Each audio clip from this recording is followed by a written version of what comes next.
ಈ ಒಂದು ಪತ್ರಿಕಾಗೋಷ್ಠಿಯನ್ನು ರಾಜೀವ್ ಗಾಂಧಿ ಆರೋಗ್ಯ ವಿಜ್ಞಾನಗಳ ವಿಶ್ವವಿದ್ಯಾಲಯ ಮತ್ತು ದಿಶಾಬೋಧ್ ಫೌಂಡೇಶನ್ ಹಾಗೂ ನಾರ್ಕೋಟಿಕ್ ಬ್ಯೂರೋ ಆಫ್ ಇಂಡಿಯಾದ ಸಹಯೋಗದಲ್ಲಿ ಈ ಒಂದು ನಶಾಮುಕ್ತ ಭಾರತ ಯುವಶುದ್ಧಿ ಅಭಿಯಾನ ಕಾರ್ಯಕ್ರಮವನ್ನು ಬಳ್ಳಾರಿ ಜಿಲ್ಲೆಯಲ್ಲಿ ಹಮ್ಮಿಕೊಳ್ತಾ ಇದ್ದೀವಿ. ಬಳ್ಳಾರಿ ಜಿಲ್ಲೆ ಮತ್ತು ವಿಜಯನಗರ ಜಿಲ್ಲೆಯ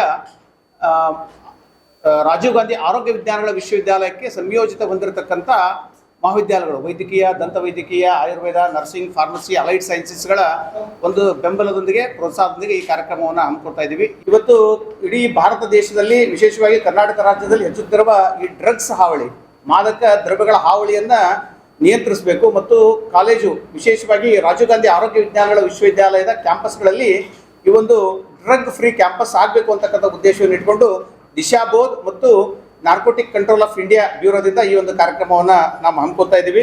ಇದರ ಮುಖ್ಯ ಉದ್ದೇಶ ಎಲ್ಲ ಕ್ಯಾಂಪಸ್ಗಳು ನಶಾಮುಕ್ತ ಕ್ಯಾಂಪಸ್ಗಳಾಗಬೇಕು ಮತ್ತು ಯುವಶುದ್ಧಿ ಅಭಿಯಾನ ಆಗಬೇಕಂತಕ್ಕಂಥ ವಿಚಾರ. ತನ್ಮೂಲಕ ಸ್ವಾಸ್ಥ್ಯ ಭಾರತ ಮತ್ತು ಶ್ರೇಷ್ಠ ಭಾರತವನ್ನು ನಿರ್ಮಾಣ ಮಾಡಬೇಕು, ನಶಾಮುಕ್ತ ಭಾರತ, ನಶಾಮುಕ್ತ ಕರ್ನಾಟಕವನ್ನು ನಿರ್ಮಾಣ ಮಾಡಬೇಕು, ನಶಾಮುಕ್ತ ಕ್ಯಾಂಪಸ್ಗಳನ್ನು ನಿರ್ಮಾಣ ಮಾಡಬೇಕು, ಆತ್ಮಹತ್ಯೆ ಮುಕ್ತ ಕ್ಯಾಂಪಸ್ಗಳನ್ನು ನಿರ್ಮಾಣ ಮಾಡಬೇಕು ಮತ್ತು ವಿಶೇಷವಾಗಿ ಅಂಗಾಂಗ ದಾನಗಳ ಬಗ್ಗೆ ಅಂದರೆ ಆರ್ಗನ್ ಡೊನೇಷನ್ ಬಗ್ಗೆ ವಿದ್ಯಾರ್ಥಿಗಳಲ್ಲಿ ಒಂದು ಜಾಗೃತಿಯನ್ನು ಮೂಡಿಸ್ತಕ್ಕಂಥ ಕಾರ್ಯಕ್ರಮವನ್ನು ರಾಜೀವ್ ಗಾಂಧಿ ಆರೋಗ್ಯ ವಿಜ್ಞಾನಗಳ ವಿಶ್ವವಿದ್ಯಾಲಯದ ನಮ್ಮ ಗೌರವಾನ್ವಿತ ಕುಲಪತಿಗಳಾಗಿರ್ತಕ್ಕಂಥ ಡಾಕ್ಟರ್ BC ಭಗವಾನ್ ರವರ ನೇತೃತ್ವದಲ್ಲಿ ಈ ಕಾರ್ಯಕ್ರಮವನ್ನು ಹಮ್ಮಿಕೊಳ್ತಾ ಇದ್ದೀವಿ. ಸ್ನೇಹಿತರೆ, ತಮಗೆಲ್ಲರಿಗೂ ಗೊತ್ತಿರ್ಬೋದು, ರಾಜೀವ್ ಗಾಂಧಿ ಆರೋಗ್ಯ ವಿಜ್ಞಾನಗಳ ವಿಶ್ವವಿದ್ಯಾಲಯ ಭಾರತ ದೇಶದಲ್ಲಿ ಅತ್ಯಂತ ದೊಡ್ಡ ವಿಶ್ವವಿದ್ಯಾಲಯ. ಸುಮಾರು 1500ಕ್ಕೂ ಹೆಚ್ಚು ಕ್ಯಾಂಪಸ್ಗಳನ್ನು ಹೊಂದಿರತಕ್ಕಂಥ ದೊಡ್ಡ ವಿಶ್ವವಿದ್ಯಾಲಯ.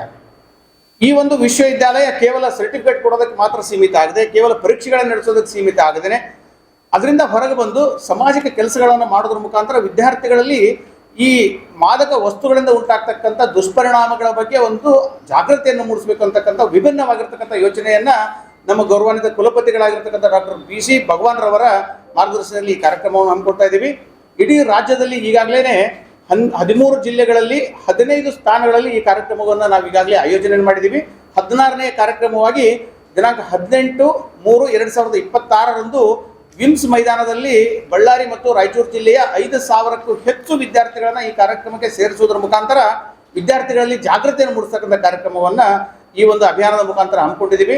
ಇದರಲ್ಲಿ ವಿಶೇಷ ಏನಂದರೆ, ನಮ್ಮ ಕರ್ನಾಟಕ ರಾಜ್ಯದ ಗೌರವಾನ್ವಿತ ರಾಜ್ಯಪಾಲರಾಗಿರ್ತಕ್ಕಂಥ ಶ್ರೀಯುತ ತಾವರ್ಚಂದ್ ಗೆಹ್ಲೋಟ್ ರವರು ಈ ಕಾರ್ಯಕ್ರಮವನ್ನು ಉದ್ಘಾಟನೆಯನ್ನು ಮಾಡಲಿದ್ದಾರೆ ಮತ್ತು ರಾಜೀವ್ ಗಾಂಧಿ ವಿಶ್ವವಿದ್ಯಾಲಯದ ಗೌರವಾನ್ವಿತ ಕುಲಪತಿಗಳಾಗಿರ್ತಕ್ಕಂಥ ಡಾಕ್ಟರ್ BC ಭಗವಾನ್ ರವರು ಒಂದು ಪ್ರತಿಜ್ಞೆಯನ್ನು ಬೋಧನೆ ಮಾಡೋದ್ರ ಮುಖಾಂತರ ಮತ್ತು ದಿಕ್ಸೂಚಿ ಭಾಷಣವನ್ನು ಮಾಡೋದ್ರ ಮುಖಾಂತರ ವಿದ್ಯಾರ್ಥಿಗಳಿಗೆ ಒಂದು ಶಪಥವನ್ನು ನೀಡಿಸ್ತಕ್ಕಂಥ ಒಂದು ಕಾರ್ಯಕ್ರಮವನ್ನು ನಾವು ಹಮ್ಮಿಕೊಂಡಿದ್ದೀವಿ.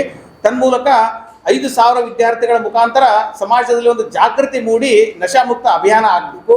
ತನ್ಮೂಲಕ ವಿದ್ಯಾರ್ಥಿಗಳಲ್ಲಿ ಆ ನಶೆಯಿಂದ ಆಗ್ತಕ್ಕಂಥ ದುಷ್ಪರಿಣಾಮ ಕಡಿಮೆ ಆಗಬೇಕು, ಅದರಿಂದ ಆಗ್ತಕ್ಕಂಥ ಸಾಮಾಜಿಕ ದುಷ್ಪರಿಣಾಮಗಳು ಕಡಿಮೆ ಆಗಬೇಕು ಅಂತಕ್ಕಂಥ ಒಂದು ವಿಭಿನ್ನ ಯೋಚನೆಯನ್ನು ರಾಜೀವ್ ಗಾಂಧಿ ಆರೋಗ್ಯ ವಿಜ್ಞಾನಗಳ ವಿಶ್ವವಿದ್ಯಾಲಯ ಹಮ್ಮಿಕೊಂಡಿದೆ. ವಿಶೇಷ ಏನಂದರೆ, ಕರ್ನಾಟಕ ಸರ್ಕಾರ ಮತ್ತು ಭಾರತ ಸರ್ಕಾರದಲ್ಲಿ ಸಾವಿರಾರು ವಿಶ್ವವಿದ್ಯಾಲಯಗಳು ಅಸ್ತಿತ್ವದಲ್ಲಿ ಇದ್ದರೂ ಕೂಡ ವಿಭಿನ್ನವಾಗಿ ಯೋಚನೆ ಮಾಡಿರ್ತಕ್ಕಂಥ ನಮ್ಮ ಗೌರವಾನ್ವಿತ ಕುಲಪತಿಗಳು ವಿದ್ಯಾರ್ಥಿಗಳಲ್ಲಿ ಈ ಜಾಗೃತಿಯನ್ನು ಮೂಡಿಸೋದ್ರ ಮುಖಾಂತರ ಒಂದು ವಿಶಿಷ್ಟವಾಗಿರ್ತಕ್ಕಂಥ ಒಂದು ಸತ್ಕಾರ್ಯವನ್ನು ಮಾಡ್ತಕ್ಕಂಥ ಕೆಲಸವನ್ನು ನಾವು ಮಾಡೋದ್ರಿದ್ದೀವಿ. ಅದರಲ್ಲೂ ವಿಶೇಷವಾಗಿ ಅಂಗಾಂಗಗಳ ದಾನಗಳ ಬಗ್ಗೆ ಇವತ್ತು ಎಷ್ಟೋ ನಾವು ಸಂದರ್ಭದಲ್ಲಿ ನೋಡ್ತೀವಿ. ನಮ್ಮ ಮರಣ ಹೊಂದಿದ ನಂತರ ಕೆಲವು 2-3 ಗಂಟೆ ಅವಧಿಯಲ್ಲಿ ಕೆಲವೊಂದು ಅಂಗಾಂಗಗಳನ್ನು ದಾನ ಮಾಡಿದಾಗ ನಾವು ಸುಮಾರು ಒಂದು 8 ಜನರ ಪ್ರಾಣ ಉಳಿಸ್ಬೋದು ಅಂತಕ್ಕಂಥ ಒಂದು ವಿಚಾರ ನಮ್ಮೆಲ್ಲರಿಗೂ ಗೊತ್ತಿರುವಂಥದ್ದು.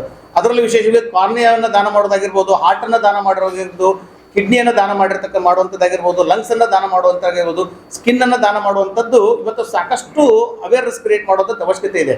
ಯಾಕಂದರೆ ಎಷ್ಟೋ ರೋಗಿಗಳು ಇವತ್ತು ಲಕ್ಷಾಂತರ ರೋಗಿಗಳು, ಲಕ್ಷಾಂತರ ಸಾರ್ವಜನಿಕರು ಇವತ್ತು ಅಂಗಾಂಗಗಳ ದಾನವನ್ನು ಪಡೆಯೋದಕ್ಕೆ ಕ್ಯೂದಲ್ಲಿ ನಿಂತಿರುವಂಥ ಸಂದರ್ಭದಲ್ಲಿ ನಾವು ದಾನದ ಬಗ್ಗೆ ಅಭಿಯಾನವನ್ನು ಮಾಡಿದಂಥ ಸಂದರ್ಭದಲ್ಲಿ ಜನರು ಅಂಗಾಂಗಗಳ ದಾನವನ್ನು ಮಾಡೋದಕ್ಕೆ ಮುಂದೆ ಬರ್ತಕ್ಕಂಥ ಸಾಧ್ಯತೆ ಇರೋದ್ರಿಂದ ರಾಜೀವ್ ಗಾಂಧಿ ಆರೋಗ್ಯ ವಿಜ್ಞಾನಗಳ ವಿಶ್ವವಿದ್ಯಾಲಯ ವಿಭಿನ್ನವಾಗಿ ಒಂದು ಯೋಚನೆಯನ್ನು ಮಾಡಿ, ಚಿಂತನೆಯನ್ನು ಮಾಡಿ ಈ ಕಾರ್ಯಕ್ರಮವನ್ನು ಅನುಷ್ಠಾನಗೊಳಿಸೋ ದಿಶೆಯಲ್ಲಿ ಕೆಲಸವನ್ನು ಮಾಡ್ತಾ ಇದ್ದೇವೆ. ಆ ಹಿನ್ನೆಲೆಯಲ್ಲಿ ನಾನು ಈ ಒಂದು ಸಂಘಟಕರ ಮುಖಾಂತರ ತಮ್ಮಲ್ಲಿ ಮನವಿಯನ್ನು ಮಾಡುವಂಥದ್ದೇನೆಂದರೆ, ಈ ಒಂದು ಸತ್ಕಾರ್ಯಕ್ಕೆ, ಒಂದು ವಿಭಿನ್ನವಾಗಿರ್ತಕ್ಕಂಥ ಒಂದು ಅಭಿಯಾನಕ್ಕೆ ತಾವು ವ್ಯಾಪಕವಾಗಿರ್ತಕ್ಕ ಒಂದು ಪ್ರಚಾರವನ್ನು ನೀಡೋದ್ರ ಮುಖಾಂತರ ಈ ಒಂದು ಕಾರ್ಯವನ್ನು ಯಶಸ್ವಿಗೊಳಿಸಬೇಕಂತೇಳಿ ನಾನು ಸಂಘಟಕರ ಪರವಾಗಿ ತಮ್ಮೆಲ್ಲರೂ ಕೂಡ ಒಂದು ಕಳಕಳಿಯಿಂದ ಮನವಿಯನ್ನು ಮಾಡಿಕೊಡ್ತೀನಿ. ವಾಕಥಾನ್ ಪ್ರಾರಂಭ ಆಗುವಂತೂ ವಿಮ್ಸ್ ಮೈದಾನದಿಂದ ಪ್ರಾರಂಭ ಆಗಿ ಹೊರಗೆ ವಿಮ್ಸ್ ಸರ್ಕಲ್ಲು, ಅಲ್ಲಿಂದ ಇನ್ಫೆಂಟ್ರಿ ರೋಡ್ ಮುಖಾಂತರ ನಮ್ಮ ಕಾಳಿದಾಸ ಸರ್ಕಲ್ಗೆ ಬರುತ್ತೆ, ಅಲ್ಲಿಂದ SP ಸರ್ಕಲ್ಗೆ ಬರುತ್ತೆ, ಅಲ್ಲಿಂದ ದುರ್ಗಮ್ಮ ದೇವಸ್ಥಾನ ಸರ್ಕಲ್ನಿಂದ ಕಿತ್ತೂರು ರಾಣಿ ಚೆನ್ನಮ್ಮ ಒಂದು ಏನು ಸ್ಕೂಲ್ ಇದೆ ಅದರಲ್ಲಿ ಅಂತ್ಯ ಆಗ್ತದೆ. ನಾವು 5,000 ವಿದ್ಯಾರ್ಥಿಗಳು ಬರುವಂಥದ್ದು ನಿರೀಕ್ಷೆ ಇಟ್ಕೊಂಡಿದ್ದೀವಿ. 5,000ಕ್ಕಿಂತ ಹೆಚ್ಚು ವಿದ್ಯಾರ್ಥಿಗಳು ಭಾಗವಹಿಸೋದಕ್ಕೆ ನಾವು ಈಗಾಗಲೇ ತಯಾರಿ ಮಾಡ್ಕೊಂಡಿದ್ದೀವಿ ಸರ್. ವಿಮ್ಸ್ ಮೈದಾನದಲ್ಲಿ 7:15 ಪ್ರಾರಂಭ ಆಗುವಂತ ಒಂದು ಕಾರ್ಯಕ್ರಮ ಒಂದು ತಾಸಿನ ಕಾರ್ಯಕ್ರಮ ಆಗಿರ್ತದೆ. ಯಾಕೆಂದ್ರೆ ಗವರ್ನರ್ ಕಾರ್ಯಕ್ರಮ ಆಗಿರೋದ್ರಿಂದ ಒಂದು ಗವರ್ನರ್ ಶಿಷ್ಟಾಚಾರದ ಒಂದು ಪಾಲನೆಯನ್ನು ಮಾಡಿಕೊಂಡು 1 ಅವರ್ ಕಾರ್ಯಕ್ರಮ ಆಗ್ತದೆ ಮತ್ತು 1.5 ಅವರ್ ಅಭಿಯಾನ ಇರ್ತದೆ. 10 ಗಂಟೆಗೆ ಕಾರ್ಯಕ್ರಮ ಮುಕ್ತಾಯ ಆಗ್ತದೆ. ಬಳ್ಳಾರಿಯ ನಿರಂತರ ಸುದ್ದಿಗಾಗಿ ಬಳ್ಳಾರಿ ಬೆಳಗಾಯಿತು ಚಾನೆಲ್ನ ಸಬ್ಸ್ಕ್ರೈಬ್ ಮಾಡಿ ಹಾಗೂ ಬೆಲ್ ಐಕಾನ್ ಒತ್ತಿ.